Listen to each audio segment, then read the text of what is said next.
Hello everyone, how's it going? BigLT here. Welcome back to another food review. If you noticed a little shaking right there, it's because the tripod's literally higher up because I'm using my tote instead of my table as kind of a stand. Even the last episode was like that, the last food review. But anyway, we are doing more Pringles, as I brought up in the last food review. This is Smoky Cheddar.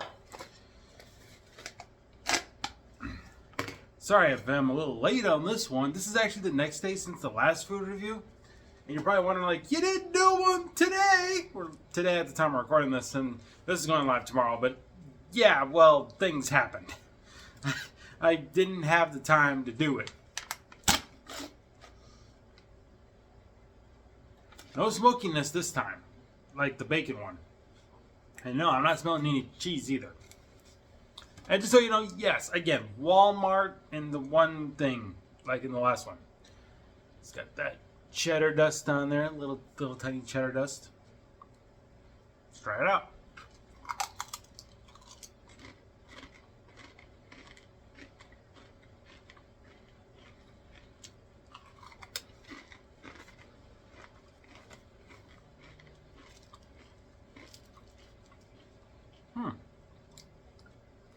Definitely getting the cheddar.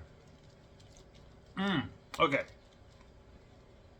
Smokiness comes in afterwards.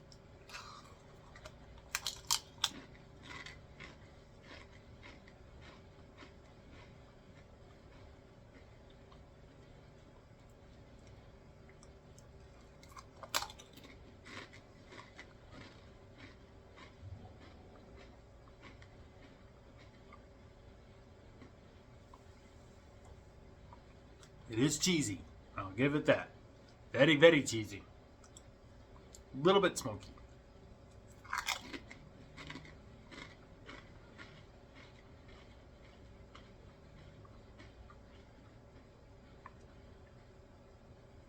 Okay, the crunchiness is kind of like that of a Lay's, but I want to say these ones are a little bit the ones I just so happen to have are different from probably what you may have, so I can't really like it's between Lay's and Doritos. It's in the middle.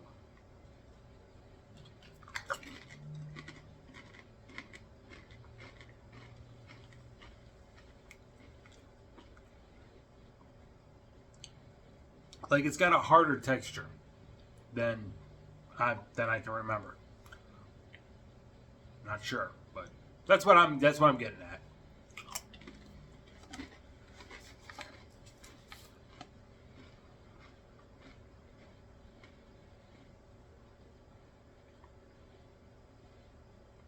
Yeah, I know, it's ingredient time.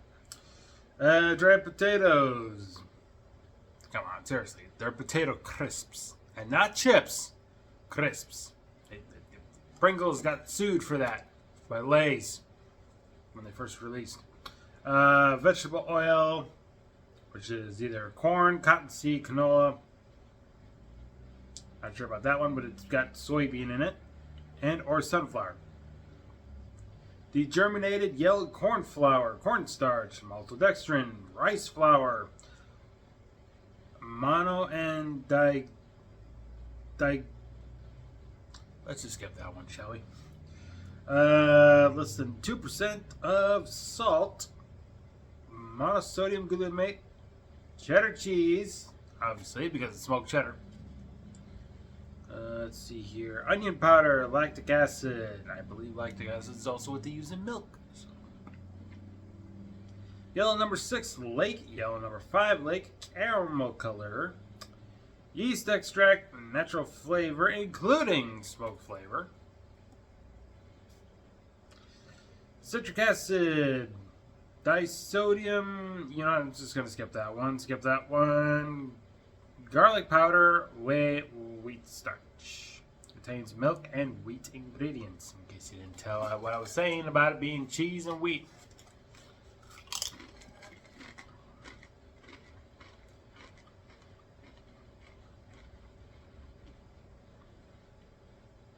In case anybody's wondering, what does wheat have to do with anything?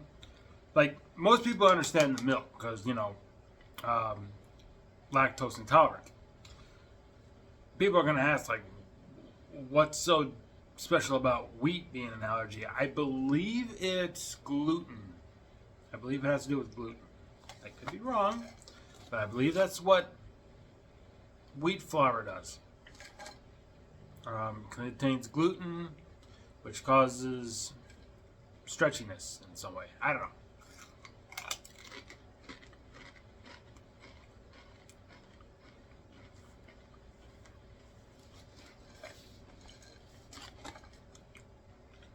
But yeah, gluten does certain things, and I'm pretty sure people can have gluten intolerance, or at least they're probably allergic to gluten. I remember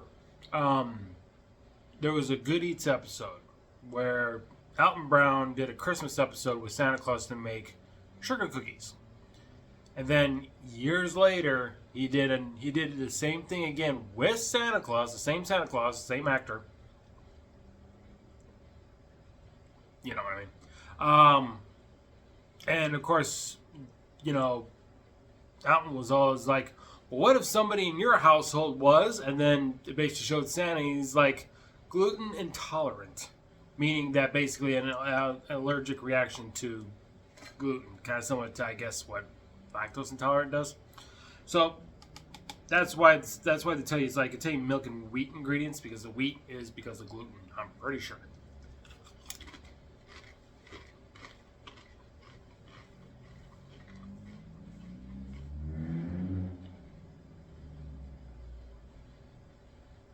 I don't know why they'd be revving their engines out there. This road is closed. It sounded like they were going right through there. Anyway, so yeah, that episode I told you about where Santa said that he was gluten intolerant, they were making gluten-free sugar cookies, or at least Christmas cookies. For the people out there who are gluten intolerant, you can watch that episode yourself and make gluten-free sugar cookies for Christmas. And that's a good thing, because Christmas is about right around the corner. A lot of people are not happy about it. Let's be honest. I don't think many people are happy when Christmas is coming around the corner, except the little kids. And kids, if you're watching, be on your best behavior. At school, at home, with your friends, in public, and don't get random people in stores sick. Trust me. I'll say why, because I was at my local Walmart during the winter. I think this was like a few years ago. Going into the checkout, some family decided they wanted to bring their sick kid in the store with them. And the kid touched me. Grazed me because he was trying to get by me. But he still touched me. And then a couple of days later, I get sick with a cold.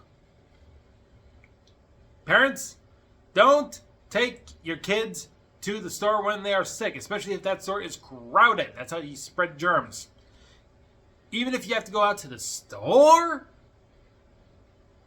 just get a babysitter or something, or whatever. Let the kid recover at home. Let him get plenty of fluids, as according to my parents would say. Drink plenty of water when you get a cold. Get a lot of rest. Just stay home. I should know, because I had a winter's long cold, and I had to go to school for that. But I hated it because I blame my mom. Actually, I blame my mom for that one, because living with her, my bedroom was on the top floor. Her bedroom was right beneath me, and beneath that room, they had a furnace. So if it was even on for like 70 degrees, it would be overheating her room. So she had to turn it down so it was more comfy in her room, which suffered my room because I was dealing with like 30 or 40 degree temperature in my room. Even with the blankets on, I was freezing to death. That's how I got a cold all winter. So I kind of blame her for that.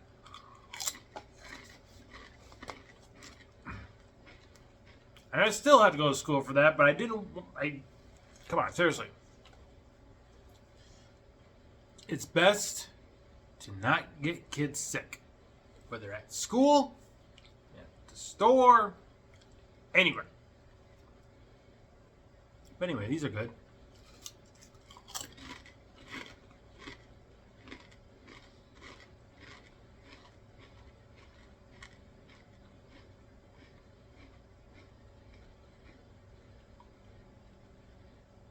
Sorry, I had to rant that a little bit. I had to deal with that a few times since living here. Not a fun experience. I'll say that much. I get it with a flu. It's just with a cold, it's like, you should probably keep that kid at home, even just because. I don't think you want to spread germs. That's why it's called the common cold. Seriously. Flu, on the other hand, most of the time people get sick from the flu shot. I'm one of them. Parker, on the other hand, says she doesn't get sick from things like that, but it's like, I get sick from that all the time. That's why I stopped taking them. Yes, I have COVID. I don't have COVID. No, I've taken my COVID vaccine, is what I'm trying to say. Even when I took that sucker, I still got sick. Only lasted a day, though.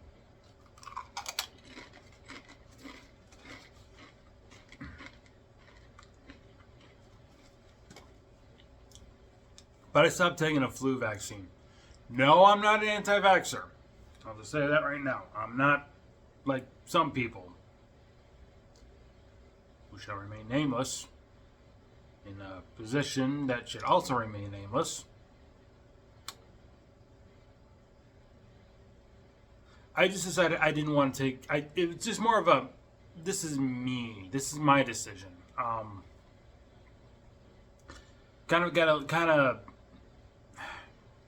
Last time I got a flu with the influenza, with the flu shot, I was in my bed. I was in my room. I was in this apartment on a couch that was right here. That's no longer here anymore. Watching YouTube all day without even moving an inch. Later that evening, my mom calls me. Told her I was sick with the flu. She basically told me I should have told her sooner she can come get me and take me back to her place. Problem is, that's a good 26 miles away. With a flu, it's not a good thing. So, because of her, and I always remember that, but because of her, I stopped taking the flu shot because I don't want to have to deal with her getting worried about it. But I do understand the risk of not getting a flu shot and possibly getting sicker and possibly, well, death. But it's worth the risk. I mean, come on, seriously. 11? Is that 11 years? Has it? I could have sworn. Okay. Pretty sure the last time I had a flu shot was back in 2014, question mark. Around this time. I felt like it was long. Well, maybe I'm misremembering. Yeah, 11 or 12 years since my last flu shot, minus the COVID vaccine, but that one doesn't count. Never got sick with the COVID. I'm getting them mixed up. I'm sorry. Never got sick with the flu. Still healthy as ever. The only thing I ever get sick anymore during the winter is a cold.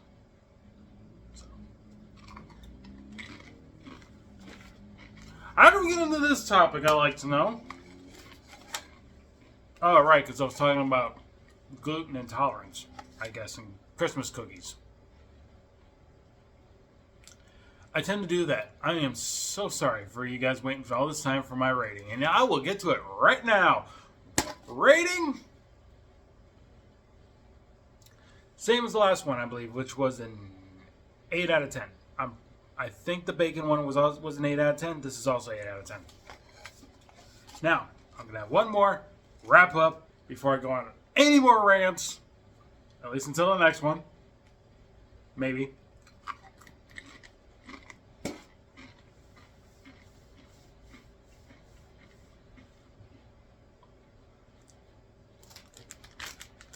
I had a craving.